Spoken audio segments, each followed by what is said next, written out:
Hello everyone, Jolene here from Bookworm Adventure Girl. Welcome back. I hope that you are all doing well. This is where I talk about the books that I'm reading. I like to read diverse books and I highlight Canadian literature. If you are new, thank you so much for checking out my channel. Please hit subscribe and stick around. It has been a very wet, rainy, and cool weekend, so hopefully it's nice wherever you are. Today I am going to be checking in with the Reading Across Canada Challenge. I feel like it's been quite a while.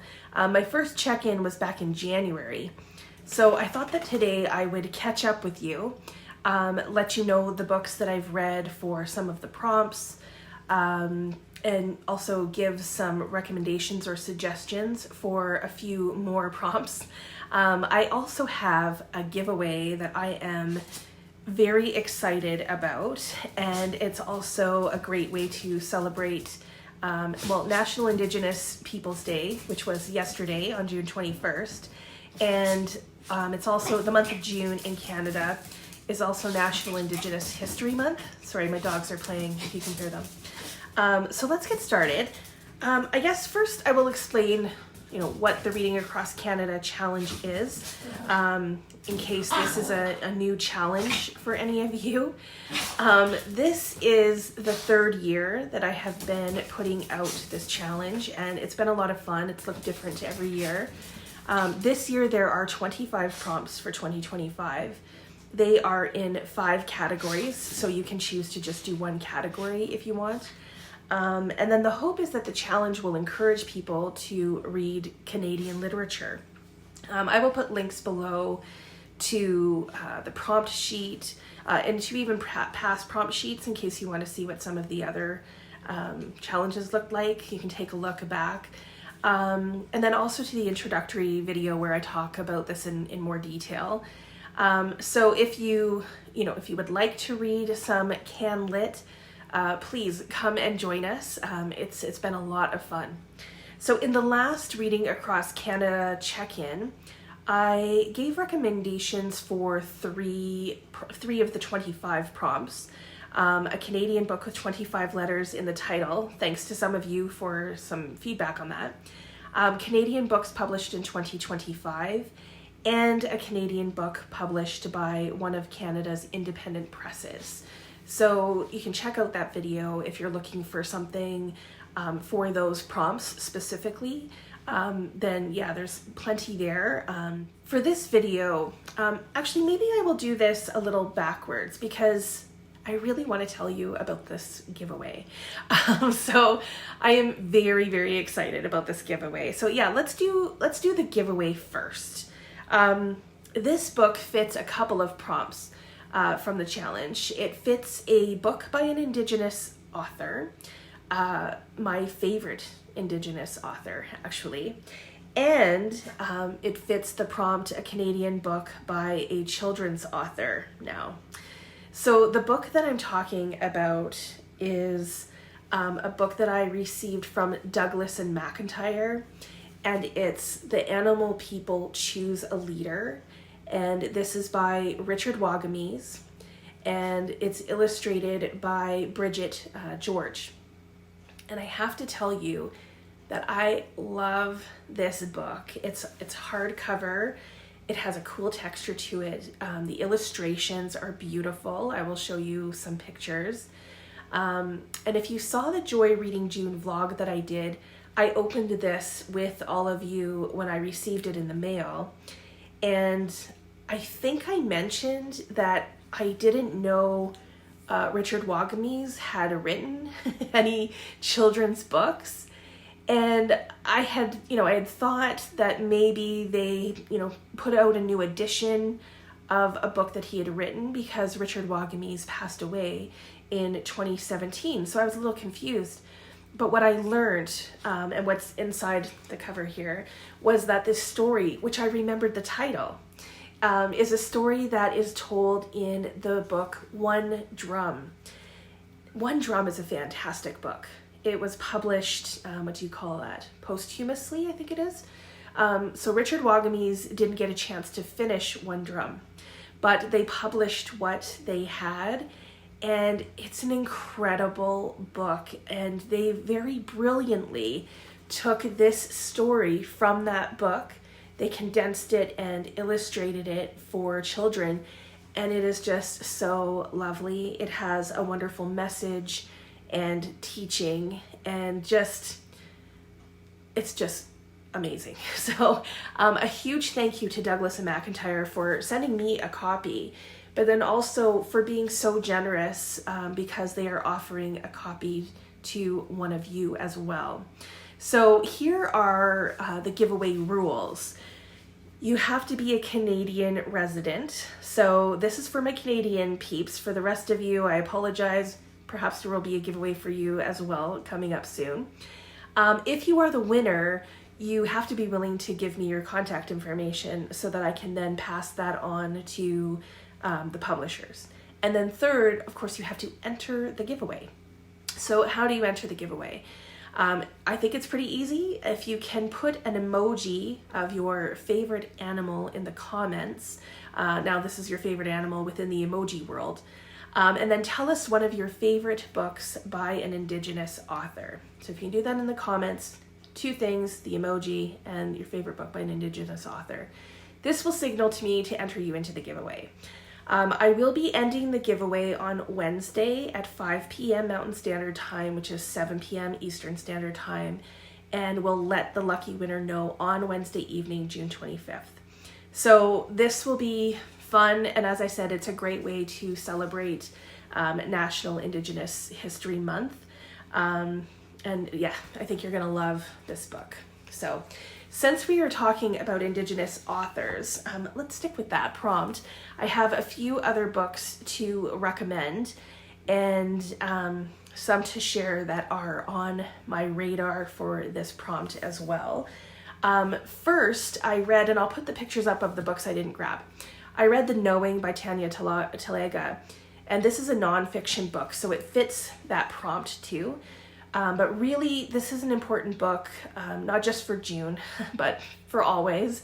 In this book, Tanya Talaga traces her own great-great-grandmother back while sharing the history of residential schools in Canada, and including, I should say, recent history from, even a couple of years ago. So I always say that I will read anything that Tanya Talaga writes, and that's very true. But I think this book in particular has added an element of intimacy and vulnerability that her other books, they didn't have in the same way. So I highly recommend this. And there is also a documentary out with Tanya sharing this journey. I will link that below if I can. I don't know if everyone will have access to it, but I'm pretty sure that it is on YouTube, so perhaps people will be able to watch it there. I have another memoir that I read. I also didn't grab it, so but it is obviously nonfiction, and it's In My Own Moccasins by Helen Knott. I actually read this one second after her other book, which was Becoming a Matriarch. And this is Helen's story growing up in the North, my hometown actually, how she overcame many obstacles and how she stays resilient. So I think we'll stick with memoirs actually. So this is Black Water by David A. Robertson. This has been on my radar since it was published a number of years ago, and I can't wait to read it. This is David's memoir about the time that he spent with his father, and his father is Indigenous, his mother is white, and it's about what he learns about his culture and his family when they visit their family's trapline. So another David A. Robertson book that I want to read is The Theory of Crows. And I kind of want to read these two books together or back to back, because The Theory of Crows is fiction And it is about a father and daughter, in this case, who visit the family's trap line. So I'm really interested in seeing, how these two stories compare. Are they the same? And, maybe how they differ. So those are some of the Indigenous books that I've read recently, and then a couple that I definitely want to read soon. But of course, there are so many more, and I've talked about, many Indigenous authors on my channel. I've recommended many in the past as well, so there's lots to choose from. If you're looking for something specific, please let me know. The other prompt that I wanted to focus on that is important, especially for June, however, for always, is a Canadian book by an author from the LGBTQ community. Again, if you watched my Joy Reading June vlog, you know that I read An Evening with Birdy O'Day. This is by Greg Kearney, and I loved this book, and I adored the main characters, Roland and Birdy. This is a coming of age story, and the friendship between Roland and Birdy, I think, is one of my favorite literary friendships. It's a book that is funny, it pulls at the heartstrings, and it deals with some tough topics as well. I was very happy to read this one. The next book is one that I am currently reading, and it is the July pick for the Reading Across Canada Book Club. So we'll be talking about this in July. It's Interesting Facts About Space by Emily Austin. The main character in this is Enid, who knows everything you need to know and more, it seems, about space. And she enjoys true crime podcasts, and she's a bit paranoid, to put it mildly. She's bisexual, and she's looking for her match on various dating apps. And this story is about, I'm going to say it's about her relationships with her mother, her father, her half-sisters, and ultimately herself. So I'm enjoying it so far. I'm almost halfway in, so we'll see how it goes. So these other books are on my radar, and I think I have talked about, I've talked about all of them before. But I have Elseship by Tree Abraham, which is about an unrequited relationship that Tree has with her roommate. She has feelings for the roommate, and those feelings are not reciprocated. They're not returned. I think this next one is going to be a lot of fun, and it's Palm Meridian by Grace Flahive. This is her debut novel, and it takes place in the future, in like 2060s something, at a retirement resort for queer women.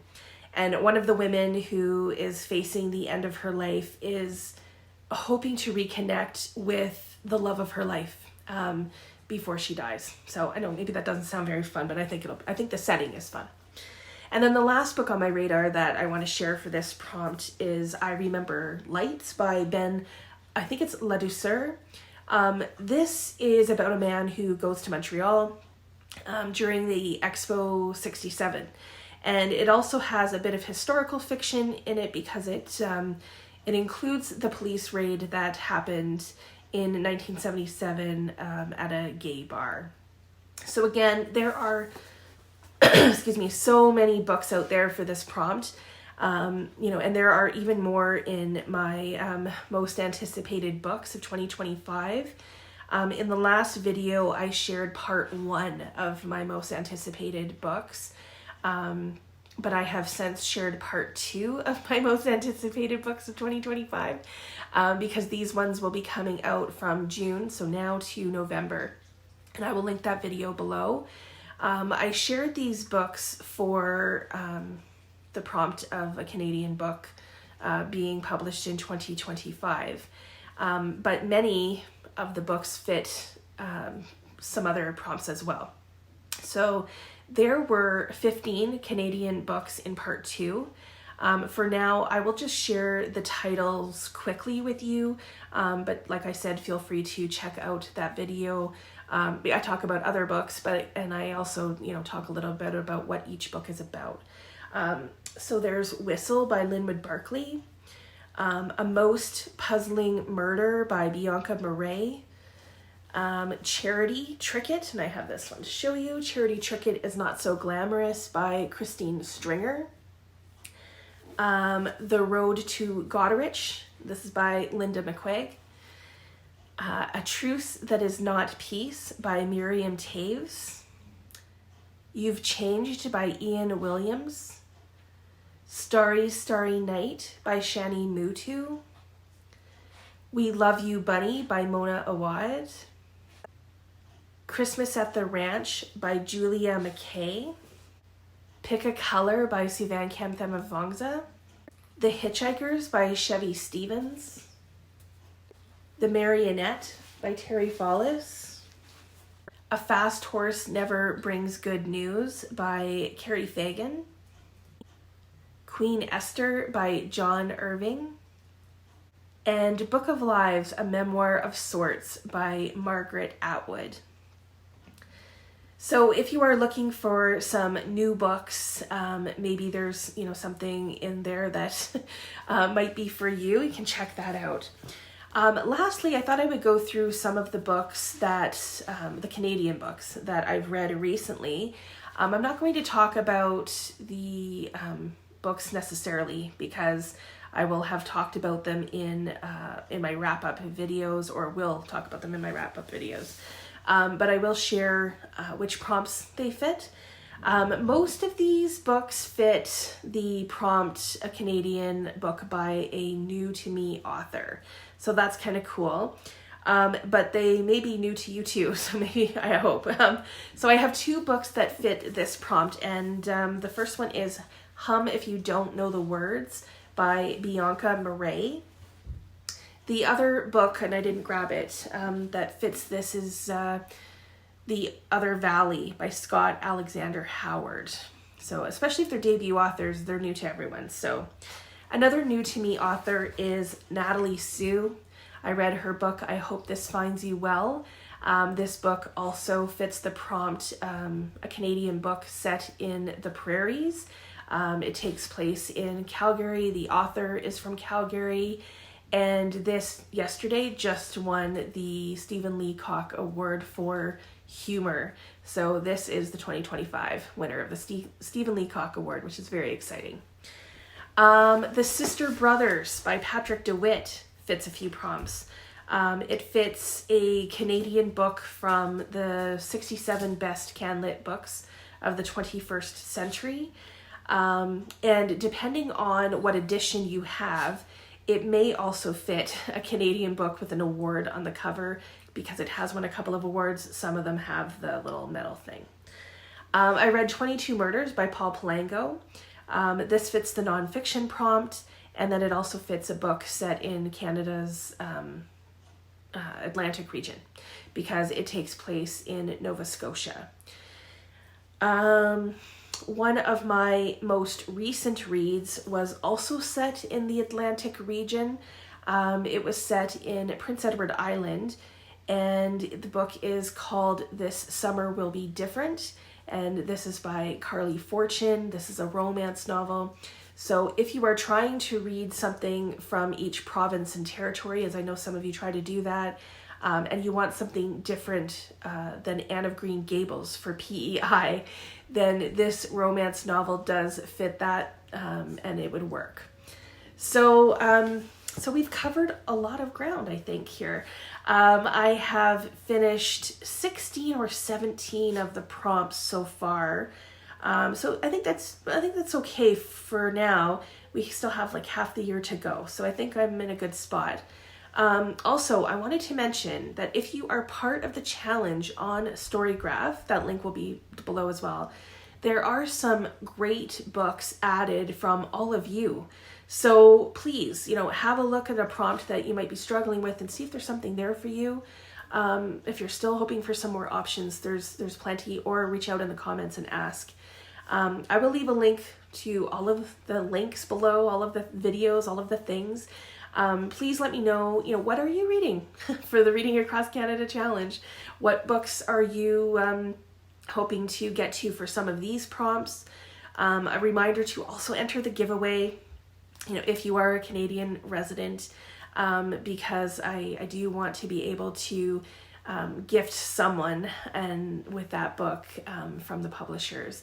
It's a beautiful book and teaching. So I look forward to chatting with all of you in the comments. As always, thank you so much for watching. I hope you enjoy the rest of your day, and don't forget to make every day an adventure.